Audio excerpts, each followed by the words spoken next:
Welcome to the Sad Crime Channel. Today I've prepared a case for you that I think is both intriguing and surprising. This case took place in Ireland, in the town of Balbriggan. Balbriggan is a coastal town in Fingal, in the northern part of traditional County Dublin. It's located 21 miles north of the city of Dublin, making it a commuter town. The parents of our main character, Mary, had a harmonious marriage. Marie and James Gough welcomed 6 children over the years, 5 sons and 1 daughter. Mary Gough was born on December 22, 1973. Everyone adored her, and she was the quintessential daddy's girl. Mary's parents were very good and caring parents. She never caused any trouble, neither as a child nor as a teenager. Mary was always open, sociable, and hardworking. Everyone liked her and spoke positively about her. The family's financial situation was average. They weren't wealthy, but they also didn't lack the essentials. They were an ordinary family from a small town, where they had what mattered most: love. Mary could always count on her parents' support. She had a very close, friendly relationship with her mother. They would go shopping together and got along wonderfully. Mary was intelligent, but she did just average in school. She didn't put much effort into her studies, as she believed that most school subjects simply wouldn't be useful to her. Unfortunately, in 1989, the family faced a tragedy. Mary's father unexpectedly passed away. The entire family was devastated. Her brothers and mother recall that 15-year-old Mary was their greatest support during those difficult times. The family grew even closer and appreciated their time together more than ever. Seeing that the family's financial situation had worsened, Mary decided to get a job to help her mother. At first she worked on weekends, but in 1991, after finishing school and turning 18, Mary began working full-time as a bartender. For now, Mary didn't want to continue her education. She was more focused on earning money. Mary's life was quite peaceful: work, home, and meeting up with friends. In 1993, Mary met Colin Whelan, who frequented the bar where she worked. He was 2 years older than Mary. Colin lived in a nearby town and also came from a large family. He had 4 siblings, who, like Mary's family, led a quiet life. Colin was very intelligent, and everyone predicted a bright future for him.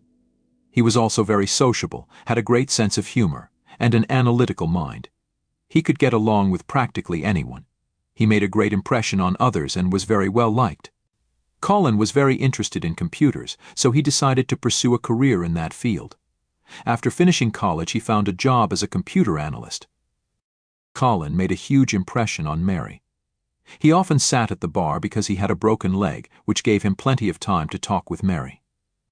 From the very beginning, Mary was captivated by Colin, despite there being no flirting or any indication that their conversations were leading to something more. At first, it didn't seem to be mutual, as Colin appeared to treat Mary as a friend, a good friend. He confided in her, they talked a lot, and over time their bond became really strong. He met her friends, they went to parties together, but for a long time there was no sign of romantic interest from Colin, just friendship, and that seemed to be how it would stay. Seeing that Colin wasn't interested in her the way she eventually wanted, Mary didn't want to push it. However, after some time, Colin finally asked Mary out on a date, then another, and so they started seeing each other. The relationship seemed serious from the start, with both approaching it very maturely. The couple quickly introduced each other to their families. Mary's mother instantly liked the young, ambitious IT professional, and Colin's parents had equally positive opinions about Mary. Mary's mother even mentioned that her brothers treated Colin like a 6th brother and got along with him exceptionally well. Everyone secretly hoped the couple would get married. Colin seemed like an excellent husband material. He was incredibly stable, ambitious, and principled. Everything had been carefully planned by him. He had a stable, well-paying job, his own car, and savings. Many believed that their relationship was destined to progress to the next stage: marriage. Mary eagerly awaited that special moment when Colin would propose, so they could start planning their wedding and spend the rest of their lives together. But instead of that beautiful proposal and the promise of great love, in 1995, after nearly 2 years of dating, Colin abruptly broke up with Mary without offering any explanation. He was calm and firm during the breakup, which shocked Mary. Colin showed an indifference that was completely out of character for him. He had always been caring, thoughtful, and treated Mary with love and respect. Yet suddenly he told her it was over. The situation would have been difficult enough on its own, but what made it even worse was that Colin refused to explain his decision, leaving Mary clueless as to why the relationship ended. Had she done something wrong, or was it something on Colin's part? This moment was incredibly hard for her. She withdrew into herself, rarely leaving the house, and was deeply affected by it. She kept wondering why the man she had hoped to spend the rest of her life with treated her this way. Had she made a mistake? Mary ended up blaming herself, convinced that she must have done something wrong. The day before the breakup, she had gone out with her friends, and Colin had tried calling her at home, but she wasn't there. Mary thought maybe that's why he broke up with her, because she wasn't home, because she went out with friends. Perhaps she was spending too much time with them. These thoughts kept swirling in her mind. Seeing the state her daughter was in, Mary's mother decided to take action. She called Colin to simply ask what had happened. After all, they were practically like family, so she hoped Colin would at least explain the reason for the breakup. But Colin was cold and almost rude during the conversation. He said it wasn't his fault that Mary was like that, but he didn't clarify what he meant. Mary had to come to terms with his decision and rebuild her life. After some time, when Mary started to recover, she blossomed and learned new things. She focused on her personal growth and found a great job working on the film set of Rob Roy. There, she demonstrated excellent organizational skills, and everyone on set really liked her. They were impressed with how Mary could meticulously arrange everything, how organized she was, and how well she planned things. She did so well that she was offered a job on the next project. But the catch was that Mary would have to move to Scotland, as the next film would be shot there. She turned it down. Mary didn't want to be so far from her loved ones, and perhaps deep down she still hoped and dreamed that Colin would come back to her. And that's exactly what happened. 6 months after their breakup, their paths crossed again, and it became clear that neither of them could forget the other. They decided to give their relationship another try. From the start, they talked about their future plans. This time, both of them realized that they couldn't live without each other, so it was now or never. They discussed their plans and dreams for the future. Soon, their dreams started to come true. Not just the engagement and wedding, but also self-realization. Mary got a job as a secretary at a law firm and loved it. She was able to use her organizational skills, which she hadn't even realized she possessed before. Around the same time, Colin's business was also thriving, and in 1997 he bought a house from his grandfather. The couple soon moved in together, and many believed they seemed very happy. They finally had their own home and great jobs. It was only a matter of time before they got married, and Mary eagerly awaited the day when Colin would propose. But first, something happened that no one could have predicted. Colin caused a fatal accident. This occurred in 1998 when Colin did something he should never have done. He got behind the wheel while under the influence. He caused an accident by crashing into the car of his neighbors, in which an elderly couple was traveling. Unfortunately, the 61-year-old woman in the passenger seat didn't survive the crash. While her husband and Colin both escaped without injury and quickly recovered within a few days, it didn't change the fact that someone lost their life because of Colin's reckless decision. It's very interesting that no charges were brought for driving under the influence. I have no idea why that happened. Colin initially faced charges for drunk driving but was eventually only convicted of careless driving at Trim Circuit Court. Colin paid a fine and was a free man. Throughout this time, Mary supported him, insisting that he was a good person. However, it seemed as though Colin had no remorse for the fact that a woman lost her life because of him. He stubbornly insisted that the accident happened due to the wet road conditions. In October 1998, while on vacation in the Canary Islands, Colin finally proposed to Mary. The proposal appeared to be very well thought out and meticulously planned. He also put a lot of effort into planning the wedding, wanting the day to be perfect. The wedding took place on September 9, 2000, and it was a beautiful ceremony, carefully planned by the young couple. Everything was perfectly arranged, but according to some, Mary didn't seem very happy on her wedding day. During the exchange of vows, Mary suddenly started crying and ran to the car. This reaction was strange and unsettling, so the bridesmaids went to comfort her, talk to her, and provide emotional support. Some people understood that it was a stressful day, and Mary might have been feeling the absence of her father on such an important day for her. However, the exact reason for her tears was unknown to anyone. After the ceremony, the Whelans went on their honeymoon, which was, once again, a meticulously planned trip, this time through Asia. Upon returning, Mary's loved ones noticed that her behavior had changed after the wedding. Something seemed off. She was a bit withdrawn, almost isolating herself from people. She also changed her style of dressing and mannerisms, dressing very modestly, which was unusual for her since she had always been interested in fashion and had her own unique style. She also stopped wearing makeup. People began to notice that the Mary who returned from the trip seemed different. The same went for her interactions with friends. Previously, Mary loved spending time with them, but this time it was different. It seemed as though her entire life revolved around her husband. But why did Mary seem so unhappy? After all, she had always dreamed of marrying Colin. Mary's mother recalled that her daughter was at times downright sad, although she never really said what was going on. Marie also noticed a change in Colin's behavior. He had previously been so caring and considerate, but now he was distant, cold, and addressed his wife impersonally. She suspected that perhaps the couple had quarreled about something during the honeymoon. However, she didn't want to interfere, thinking that if Mary wanted to talk about it, she would do so on her own. Sometimes people need time to adjust to each other. Maybe that was the case with Mary and Colin. Weeks and months went by, but Mary's distant and cold behavior persisted. On March 1, 2001, just 6 months after the wedding, at 12:16 a.m., an emergency call was made from the Whelan household. The caller was Colin, who reported that his wife had just fallen down the stairs and wasn't moving. The dispatcher asked if his wife was breathing, to which Colin responded that she wasn't. He was immediately instructed to perform CPR, which he claimed to do. After a few minutes, an ambulance arrived at the house, and the paramedics immediately noticed that something was off. First of all, he placed a duvet over Mary's body before the paramedics arrived, which he later claimed was to keep her warm. Additionally, she was lying in a position that wasn't typical of someone who had fallen down the stairs.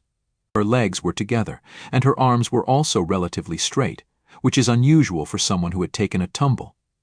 It looked as though Mary had been carefully placed in that position, although Colin insisted that he hadn't touched her. This position also made CPR impossible, despite Colin's claim that he had performed it. At the scene, the medical staff tried to restore Mary's pulse, although they also noticed that she was unusually cold for someone who had just fallen down the stairs. Colin watched the whole scene, repeatedly asking if Mary was alive. The paramedics hoped to revive her, so they decided to take her to the hospital. As they were carrying Mary on a stretcher to the ambulance and were about to leave, Colin asked them once again, in an unsettling tone of voice, if his wife was alive or not. The paramedic found Colin's tone of voice deeply unsettling and inappropriate given the situation. However, as we know, people react differently under the influence of emotions. If he asked the same question 10 times without getting an answer, it's possible he became anxious. Mary was taken to the hospital, and her husband followed the ambulance in his car. Unfortunately, despite the medical team's best efforts, they were unable to restart her heart, and the 27-year-old Mary was pronounced dead. Colin, who was present, appeared emotionless. According to the medical staff and witnesses, Colin was very calm and cold. When asked to identify his wife, he again showed no emotion. He wasn't sad when he saw her body, behaving as though it was a stranger lying there. This reaction was highly unusual to the medical staff, who had witnessed many such situations and found that very few people reacted this way. From the start, they sensed that something was off in Colin's behavior. While Colin was signing documents, one of the nurses noticed deep scratches on his torso, which he tried to cover up after realizing they had been spotted. This was reported to the police. One thing the paramedics on the scene and later the doctors noticed was that Mary's body was unusually cold for someone who had just had an accident. Colin claimed that when he approached Mary, she was still breathing, so if her heart had stopped, she wouldn't have been dead for more than an hour.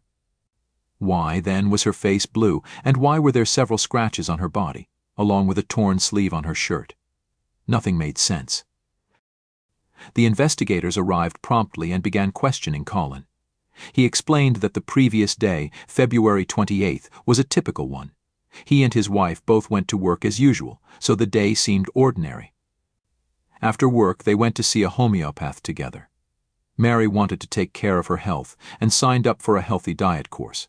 Colin went with her. After returning home, the couple planned to spend a typical evening together, as they did every day. After midnight, Colin claimed he was downstairs in their two-story house watching TV when he suddenly heard a loud crash and saw that his wife had fallen down the stairs. He explained that Mary tore her sleeve during the fall. During the interview, Colin was finally asked about the scratches on his torso. He was clearly unprepared for this question, thinking no one had noticed. Colin seemed very surprised when asked about the scratches.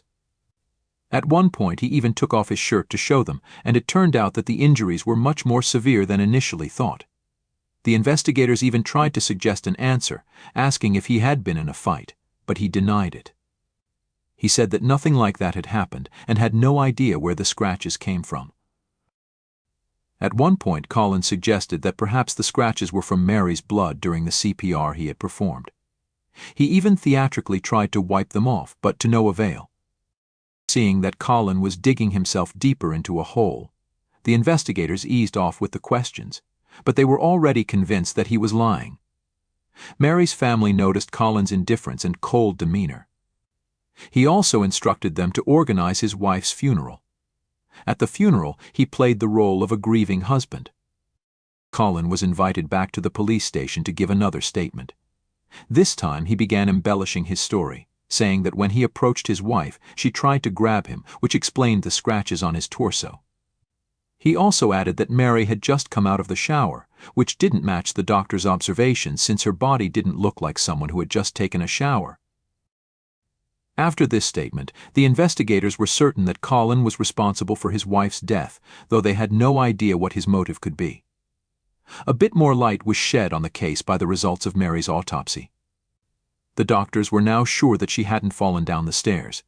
There were no injuries that would indicate this, no head or spinal injuries that could have caused immediate death. Moreover, it turned out that Mary had died much earlier than when her husband made the emergency call. So what happened? There were distinctive injuries around Mary's neck, indicating that she had died from a lack of oxygen. It appeared that some sort of material strap or something that didn't leave obvious marks had been used. Later, a stretched bathrobe belt belonging to Colin was found, which he had likely used. Mary had been home alone with her husband. The police were now fully convinced of Colin's guilt but needed to gather more evidence. Meanwhile, they informed Colin and Mary's family of the autopsy results. After the autopsy results pointed to Mary's death being caused by suffocation rather than an accident, all eyes turned to Colin, who seemed outraged that anyone would suspect him. He claimed to be innocent and insisted that he loved his wife dearly, but the truth would turn out to be entirely different. No evidence was found in the Whelan's home that could link Colin to the case. However, the situation was different with his work computer. Colin, thinking he was clever, had only cleared his browsing history. But the search results were easily recovered, as his workplace performed regular backups. It turned out that he had been planning his wife's death for about 7 months, even before they got married. Colin had researched numerous criminal cases, and one, in particular, caught his attention. The case of serial killer Henry Wallace, who was responsible for the deaths of 11 women. Wallace's method was very similar to what happened to Mary. He would suffocate the women, then cover them with something warm to slow down the cooling of the body, thereby misleading investigators about the time of death and giving himself an alibi. He also used a belt and staged the scene to look like an accident. He managed to deceive the police several times before he was eventually caught. As you may recall, Mary was also covered. Colin copied everything, meticulously planning each stage and even taking notes. What was his motive? It was, of course, the 200,000 Irish pounds life insurance policy, which he had doubled to 400,000 shortly before his wife's death. The policy was only valid for the first 10 years of their marriage. However, that wasn't all that was found based on his search history. Colin almost daily visited dating forums, including those for people interested in partner swapping and open relationships. It's possible that Mary found out about this, which could explain her apparent depression. Colin was also corresponding with various women, including Helen from England. Their conversations suggested that their relationship was becoming quite serious, as Colin was even looking for a house to rent in England. In his conversations with Helen, Colin fabricated much of his life, including claiming that he was a widower whose wife had died in a car accident while Mary was still alive. He was planning a life with another woman, funded by his wife's insurance policy, even before they were married. In any case, the investigators were gathering evidence, and Colin was confident that he would get away with everything since he hadn't been arrested yet, and the investigation was taking some time. On April 10, 2001, Colin was officially arrested and charged with his wife's murder. During interrogation, he denied everything.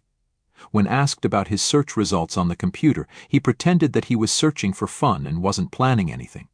Regarding the woman from England, he claimed he didn't have any serious plans and was doing it all for laughs, but of course no one believed him. He was facing a court trial, but before that could happen, Colin was released on bail the day after his arrest. He had to report to the police station several times a week, his passport was confiscated, and he was not allowed to leave the country. Colin's family noticed that after being released on bail, he became depressed and his emotional state deteriorated. He said that he loved Mary very much, that he now saw no purpose in life without her, and that he was struggling to cope. Time passed, and in March 2003, Colin decided to go to a place called Howth Head, a peninsula with many cliffs. But he never returned from that trip. He was supposed to report to the police station that day, but didn't, so a search began. His car was soon found, and when they started searching, all his personal belongings were found inside the car, not far from the cliffs. However, Colin was not there, and everything looked as if he had ended his life, possibly out of fear of prison, or, as some suggested, out of grief that Mary was no longer with him. Most investigators didn't believe that Colin had simply disappeared. In their opinion, he didn't have the personality of someone who would take such a step. So a search began, with the thought that he might still be alive somewhere. The case gained widespread attention.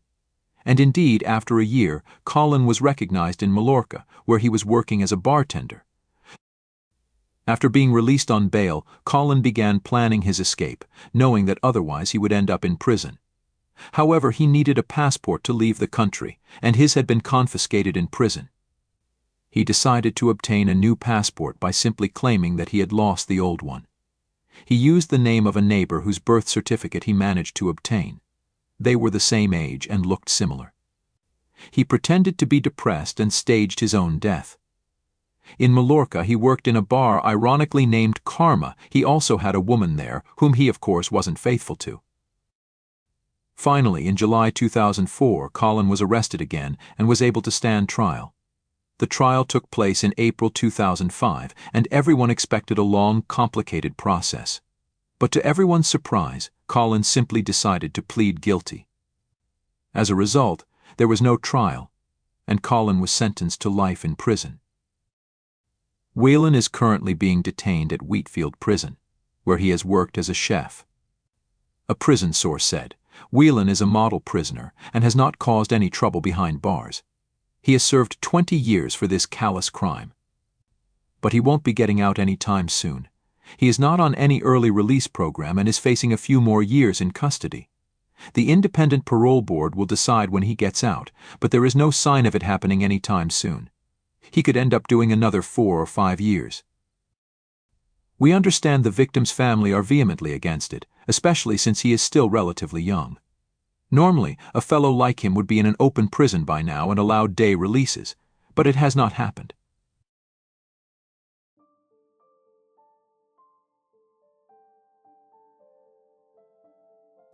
Thank you for taking the time to listen to this story. It's a sobering reminder of the darkness that can lie beneath the surface and the devastating impact such actions can have on the lives of others. Colin Whelan's tale is not just about a crime, but about the enduring consequences of betrayal and the quest for justice. Until next time.